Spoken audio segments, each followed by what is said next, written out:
नमस्कार साथियों, जय हिंद। बीपीएससी 70वीं सिविल सेवा बहाली, जिसको लेकर काफ़ी विवाद, कैसे विवाद पैदा हुआ, कैसे किन किन चीज़ों के हल हुआ और सारी चीज़ें आपको हम बताते चले कि कई चीज़ें हैं जो आप भी समझ रहे होंगे कि सारी चीज़ें कहाँ से उपज हुई इसकी, कि सामान्यीकरण और नॉर्मलाइजेशन जो है परसेंटाइल उसको लागू करने की बात है। आपने नोटिफिकेशन देखा होगा तो उसमें स्पष्ट तौर पर ये इस बात का जिक्र है, बीपीएससी ने ही जिक्र किया है कि अभ्यर्थियों की संख्या अगर बढ़ती है तो इस बार जो है एक से ज़्यादा शिफ्ट में या सेट में परीक्षाएं ली जा सकती है।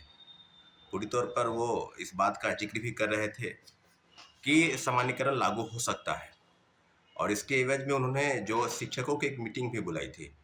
सबको पता है कि शिक्षक कौन कौन गए थे, किन किन बातों का जिक्र हुआ। उसमें सिर्फ सामान्यीकरण की ही बात नहीं थी और भी मुद्दों की चर्चा वहाँ हुई थी। शिक्षक बहाली से लेकर डोमिसाइल से लेकर एज रिलैक्सेशन को लेकर और कई बातें थी जो शिक्षकों ने बीपीएससी के समक्ष उठाया।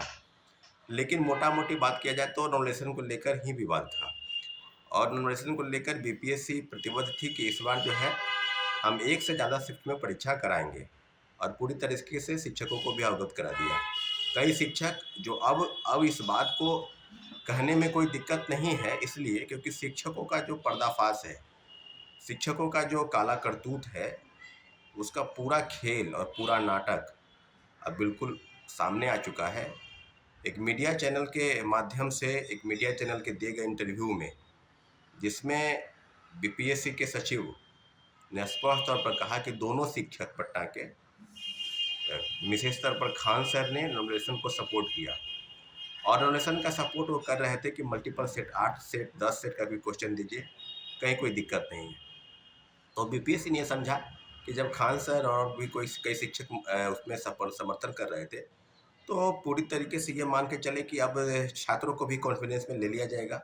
इसके बावजूद उन्होंने कहा कि हम एक मीटिंग बुलाएंगे 15 नवंबर को, लेकिन 15 नवंबर को मीटिंग नहीं हुई। उसका वो जवाब इस प्रकार से दे रहे हैं कि जो अभ्यर्थी हैं जिन्होंने फॉर्म फिलअप किया है उसकी संख्या 4,80,000 ही है, तो इसलिए हमने सोचा कि नॉमिनेशन जब लागू ही नहीं करना है तो मीटिंग क्यों बुलाए।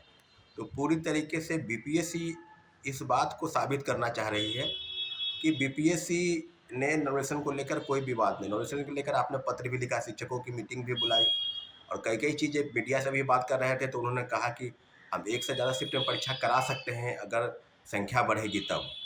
और पूरी तरीके से छात्र अभ्यर्थी पापों की स्थिति में रहे और पूरी तरीके से जो कॉल बुलाया गया प्रोटेस्ट का 6 दिसंबर को, उसमें अगर कहा जाए अभी तक की जो स्थिति है, वस्तु स्थिति, उसमें पूरी तरीके से छात्र अभ्यर्थी नॉमिनेशन को लेकर भले ही आपको जीत मिली है, लेकिन शारीरिक रूप से और मानसिक रूप से इस परीक्षा में शामिल होने वाले सभी अभ्यर्थियों को कहीं ना कहीं नुकसान है, क्योंकि जिस बापों की स्थिति में वो जी रहे हैं और तैयारी के संदर्भ में मुझे नहीं लगता है कि बहुत बेहतर तैयारी परीक्षा में बैठने के लिए उनकी हुई होगी।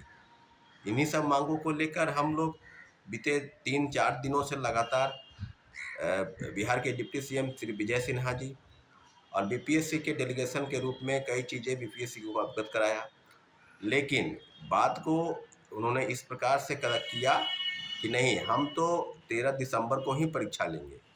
तो पूरी तरीके से छात्रों अभ्यर्थियों की क्या उनके चोट का अंदाज़ा नहीं है? क्या जो प्रोटेस्ट हुआ और जो लाठीचार्ज हुई उसमें कई लोगों को चोटें लगी है, किन्हीं के पैर में चोट, किन्हीं के हाथ में चोट, कई लोग आंशिक रूप से घायल हैं।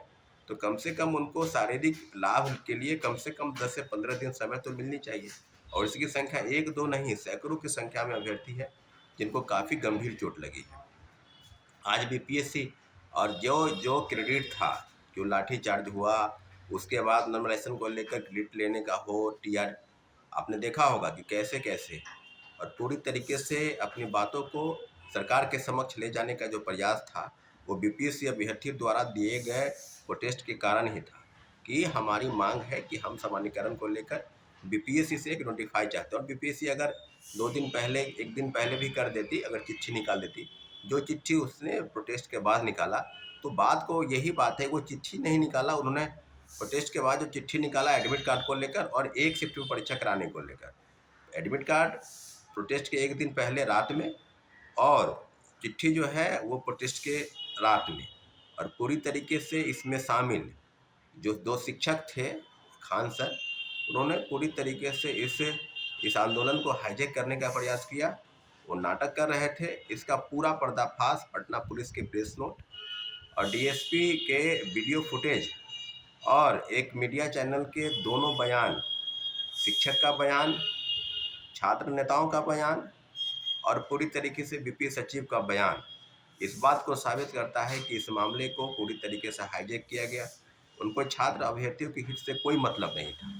आज भी सामान्यकरण के साथ साथ हमारी डिमांड कि पोर्टल को लिंक ओपन करने का और परीक्षा की तिथि थोड़ी बढ़ाने का डिमांड अभी भी हम लोग की है। लेकिन बीपीएससी अड़ा हुआ है। कल के मीडिया चैनल में दिए गए बाइट के बाद चेयरमैन ने स्पष्ट कर दिया कि हम 13 दिसंबर को ही परीक्षा लेंगे।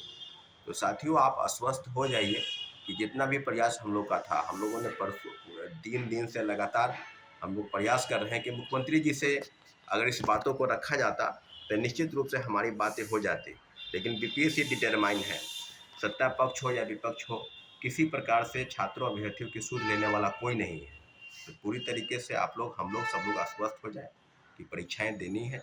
लेकिन परीक्षा की तैयारी कितनी है और इस आंदोलन की क्या रूपरेखा हुई, हमारे साथी की इस आंदोलन में बलि का बकरा बनाया गया और क्रेडिट लेने का जो होड़ था कि हमने करवाया है, उसका रंगा सियार और गुरु घंटाल दोनों लोगों का जो पर्दाफाश हुआ है, पूरी तरीके से छात्र अभ्यर्थी समझ गए हैं कि वो व्यक्ति क्या करने आया था और क्या करके गया है। उसको छात्र हित की कोई सरोकार नहीं, बस अपना हित और फायदा और अपना फेस वैल्यू और बढ़ाने का जो तिक्रम हमने करवाया है, उसका रंगा सियार और गुरु घंटाल दोनों लोगों का जो पर्दाफाश हुआ है, पूरी तरीके से छात्र अभ्यर्थी समझ गए हैं कि वो व्यक्ति क्या करने आया था और क्या करके गया है। उसको छात्र हित की कोई सरोकार नहीं, बस अपना हित और फायदा और अपना फेस वैल्यू और बढ़ाने का जो तिकरमबाजी का खेल उन्होंने खेला है, इसका पूरा नंगा नाच मीडिया के समक्ष और अभ्यर्थी कर उसने किया है। पूरी तरीके से उसका पर्दाफाश हो चुका है। इसलिए आपसे आग्रह है कि पूरी तरीके से ऐसे शिक्षक जो रंगा सियार और भेड़िए की तरह क्रेडिट लेने का और प्रयास करते हैं, ऐसे शिक्षकों का आप बहिष्कार कीजिए। वो शिक्षक नहीं है, वो व्यापारी है। इस बात को आप समझिए। बार बार मैं बता रहा हूँ, पहले से भी मैं कह रहा हूँ कि ऐसे ऐसे शिक्षक, वो यूपीएससी का कब से शिक्षक हो गया, वो बीपीएससी का कब से शिक्षक हो गया भाई? रेलवे ग्रुप डी दरोगा का तैयारी कराने वाला कब से शिक्षक हो गया? और छात्र हित से उसका सवाल कब से है? पूरी तरीके से छात्र अपनी लड़ाई बेहतर जानते हैं और बीपीएससी और सरकार के समक्ष जो भी चीज़ें होगी समस्या के रूप में समाधान के तौर पर हम लोग आगे आएंगे और पूरी तरीके से हर लड़ाई को हम लोग लड़ने के लिए तैयार हैं। हम आग्रह करते हैं बिहार सरकार से कि हमारी 2 समस्या जो है उसको सुनी जाती, लेकिन नहीं सुनी गई, और हमारे साथी दिलीप भाई की रिहाई, ये हम लोग की डिमांड है। निश्चित रूप से धन्यवाद साथियों। जय हिंद।